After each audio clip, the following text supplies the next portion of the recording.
ನಮಸ್ಕಾರ ಸ್ನೇಹಿತರೆ, ಪುರಾಣಿಕ್ ವಿಲಾಗ್ಸ್ಗೆ ಸ್ವಾಗತ. ನಾವಿವತ್ತು ಜಮಖಂಡಿ ನಗರದ ಪುರಾತನ ಹನುಮಾನ್ ದೇವಸ್ಥಾನದಲ್ಲಿದ್ದೀವಿ. ಬನ್ನಿ ಅದ್ರ ಬಗ್ಗೆ ಇನ್ನೂ ಹೆಚ್ಚಿನ ತಿಳ್ಕೊಳ್ಳೋಣ.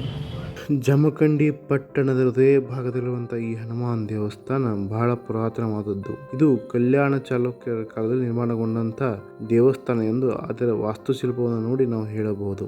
ನವರಂಗದ ಕಂಬಗಳು, ಗರ್ಭಗುಡಿಯ ಬಾಗಿಲುವಾಡಲಿರುವಂತಹ ಶಿಲ್ಪಗಳು ನೋಡಿದರೆ ಇದು ಕಲ್ಯಾಣ ಚಾಲುಕ್ಯರ ಕಾಲದ ದೇವಸ್ಥಾನ ಎಂದು ಸ್ಪಷ್ಟವಾಗಿ ಉಲ್ಲೇಖನ ಮಾಡಬಹುದು.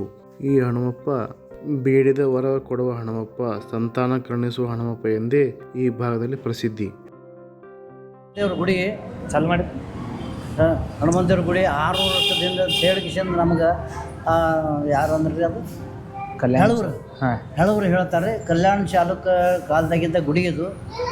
ಅಲ್ಲಿಂದ ನಾವು ಪೂಜಾರಿಕೆ ಸ್ಟಾರ್ಟ್ ಮಾಡ್ಕೊತ ಬಂದೀವಿ 600 ವರ್ಷ ಹಿಂದೆ ಮತ್ತು ಅವ್ರು ಹೇಳವ್ರು ಹೇಳ್ತಾರೆ. ನಾವು ಮಾಡಕತ್ತೆ, ನಾವು ನೋಡಕತ್ತೆ. ಈಗ ನಮ್ಮ ಫಾದರ್ದು ನಮ್ಮದು ಎರಡನೇ ತಲೆ